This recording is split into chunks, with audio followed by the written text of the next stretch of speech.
Президент Алмазбек Атамбаев түрмөдө жатып үн катты. Ал өз билдирисинде: "Соке, сен эмне бийликте өмүр бою каламын деп ойлоп жатасыңбы? Эртең сенин да падышалыктан кеткен күнүң болот. Ошондо экөөбүз жакшылап сүйлөшөбүз. Мен сени чыныгы досум деп жүргөнмүн. Мен сага ишенип президенттик такты дагы бергенмин. Бирок сен достукту дагы саттың. Дос деп жүрсө сен чыныгы душманым экенсиң. Менин жакындарымды каматтың, менин адамдарымдын баарын каматтың. Акырында келип мени болсо ошондой шоун уюштуруп, клоундордой иш жасаганың уят. Бирок билип койгун, буну кайтар дүйнө деп коет. Мени өмүр бою камап салатырсың. Балким мени өлтүрүп коеттурсуңар. Бирок менин артымда балдарым бар, менин жактоочуларым бар. Ошолор сени менен сүйлөшүп алышат. Бирок мен өзүмдүн позициямдан эч качан кайтпаймын. Эркекте жүрүшкөнү жакшы. Сен мага президент болордун алдында мен сенин жолуңду жолдоймун. Мен сага баатырдык намды беремин деп жагалданып эле жүргөнсүң. Президент болгондон кийин башкача болуп өзгөрдүң. Эки жүздүү адам экенсиң. Сага да, сенин парламентиңе да бардыгыңа түкүрдүм. Силерди да карап турган Кудай бар. Мынакей ушундай билдирүүсү менен Кыргызстандын экс-президенти Алмазбек Атамбаев түрмөдө жатып үн катты. Сиздер дагы ушуга карата өзүңүздөрдүн ой пикириңиздерди жазып кетиңиздер. Өзүмün жакшы ийгиликтери менен элдин ичинен чыккандан кары элдин арасына бар учурап саламдап жүрөйүн деп жүрөмүн, ниет менен жүрөм мен дагы. Ошон үчүн мен жөнүндө эмне деп айтат, кантип айтат? Аны айтса айтсын, бирок мени Кудайым сактасын, элдин, мамлекеттин кызыксын саткандан сактасын Кудайым. Ушудан сактасын мени. Сиз турган эл арасында өзгөчө чүйдө өзүнүн досун партиядан сатты деп, баягы сатып кетти, өзүнүн досун партиядаштарын деген мына кеп таратып атат дейт. Буну билем мен, урматтуу агайын туугандар. Менин деле жүрөгүм ооруп турат. Мен да Эзги партиясына 96 жылдан бери мына салым кошуп келген, эң оор мезгилде эң башында турганмын. Эң оор 2005, 2010 мына оштон баштап туруп, ошол режимдерге, баким режимге каршы турганбыз. Ошондо айткан мени сатылып кетти деп. Мына эми кызматка келсем дагы саткын деп атасыңар. Мен мына шайлоого келгенде ошол жерде сүйлөшкөндө убада бергенмин, урматтуу агайын туугандар. Мен бир топ адамдар үчүн кызмат кылайын деп, же аларга бир уурлугун жашырайын деп мен убада берген эмесмин, урматтуу агайын туугандар. Мен жалпы мамлекет үчүн, эл үчүн иштеп берем деп убада бергенмин. Мен эл астынан чыкканмын, элдик президент болом деп убада бергенмин элге. Мага элдин кызыкчылыгы, мамлекеттин кызыкчылыгы бул жөнөкөй сөз эмес. Мага эң кымбат бул, эң кымбат. Эки саясий суроо түштү. Ага да жооп берип коеюн, саясий суроого. Мына мурдакы президент суракка барбайм деп жатат. Бийлик алыстыгын көрсөтүп атабы же башкасы да барбы? Дегиле Атамбаев тегерегинде кырдаал тууралуу пикириңиз кандай деп мына суроо түштү. Буга мен жооп берейин, урматтуу агайын туугандар. Бул эми учурдагы Кыргызстандагы мурдакы президенттин менен менин болгон мамилем, ага карата менин позициям эл туура баягы кызыгуу бар, бул боюнча кызыгуу бар. Анын айланасында акыркы мезгилде ар кандай окуялар болуп атат. Мына күбө катары суракка чыгарылып жатат. Бул эми мыйзам ишен эмне көрүнүш? Мыйзамдуу өлкөдө мыйзамдын алкагында гана аракеттер болуш керек. Ким болбосун? Мурунку президентпи, мурунку премьерби, министрби, же депутатпы, же аскер кызматкериби, же катардагы кызматкер чиновникпи? Баарына тең мыйзам бирдей болуш керек. Баардыгы тең мыйзамга баш ийиш керек. Ошондо гана мамлекетте тартип болот. Бул Атамбаев тегерегиндеги дагы маселе, бул Кыргызстандын мыйзамынын чегинде, мыйзам алкагында чечиле турган маселе. Менин позициям ушундай. Мыйзам баарына бирдей иштеш керек. Мага дагы, тоодогу мал бағып аткан фермерге дагы, талада кетмен чабып аткан дыйканга дагы. Баарына бирдей болуш керек. Ошону мамлекет оңолот. Аз мамлекет оңолбой турмактаган туугандар. Халк таза суу менен камсыз кылуу стратегиясынын алкагында мен ошондо убада бергенмин. Мени президент кылып шайласаңыздар, ошо мөөнөттө Кыргызстандын бардык аймактары, айылдары таза суу менен камсыз болот деп.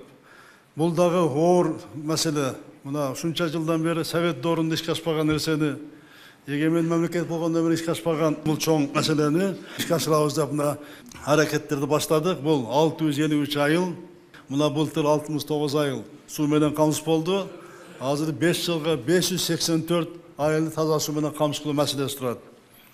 Азыр сүйлөштөр жүрүп атат. Бул боюнча дагы 27 миллиард сомдук азыр финансалык булактар аныкталды. Бул боюнча буюрса 5 жылда бүтүрөбүз. 75% каражат азыр мына табылды буюрса 75%га каражаттар.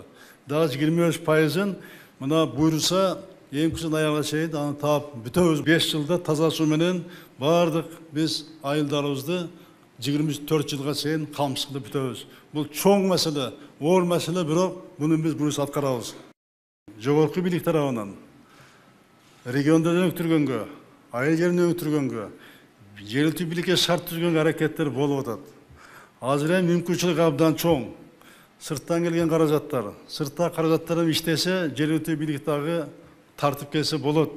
Эми күтүп отурбай ушундан пайдаланып, акимдер, мына жергиликтүү жетекчилер, силер дагы аракет кылып, каражаттар тартканга мына аракеттерди баштагыла.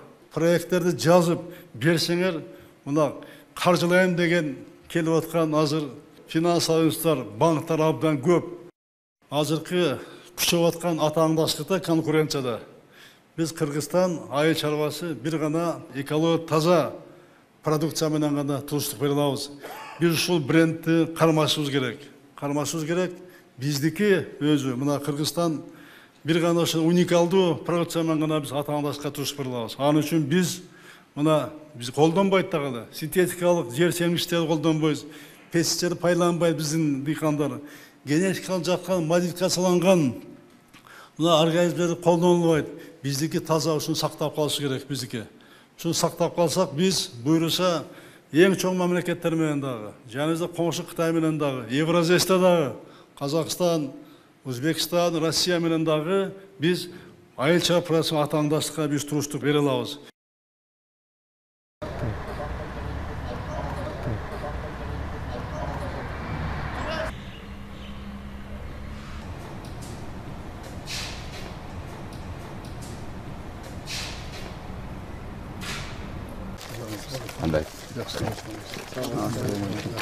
Жылдын акырына чейин 6 айылда мына мурунку абалы эле мына азыр ушул абалды мына ушуга чейин алып келип, анан мындай болуп туруп ар бир колодецке 3-төн 6-га чейин счетчик коюп туруп, анан счетчик менен 35 метрге аварийный курулду, бирок баардыгы баягы давление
өзүмүн жакшы ийгиликтери менен элдин ичинен чыккандан кайра элдин арасына барып учурап саламдап жүрөйүн деп жүрөм, ниет менен жүрөм мен дагы. Ошон үчүн мен жөнүндө эмне деп айтат, кантип айтат?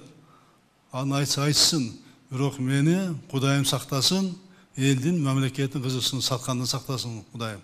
Ушудан сактасын мени. Эки саясий суроо түштү. Саясий ага да жооп берип коеюн саясий суроого. Мына мурдагы президент суракка барбайм деп жатат. Бийлик алыстыгын көрсөтүп жатабы же башкасы да барбы дегиле. Атамбай тегерегинде кырдаал тууралуу пикириңиз кандай деп мына суроо түштү. Буга мен жооп берейин, урматтуу агай туугандар. Бул эми учурдагы Кыргызстандагы мурдакы президенттин менен менин болгон мамилем ага карата менин позициям эл туура баягы кызыгуу бар бул боюнча. Кызыгуу бар.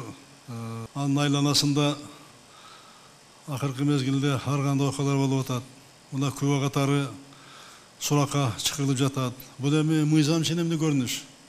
Мыйзамдуу өлкөдө мыйзамдын алкагында гана аракеттер болуш керек. Аракеттер болуш керек. Ким болбосун?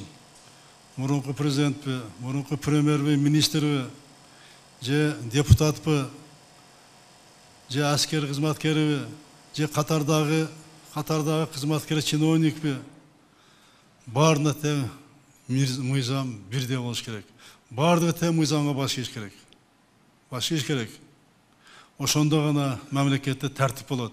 Бул Атамбай тегерегиндеги дагы маселе, бул Кыргызстандын мыйзамынын чегинде, мыйзам алкагында чечиле турган маселе.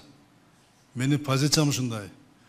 Мыйзам баарына бирдей чечилиш керек. Мага дагы, тоодогу мал багып аткан фермерге дагы, талаада кетмен чабып аткан дыйканга дагы.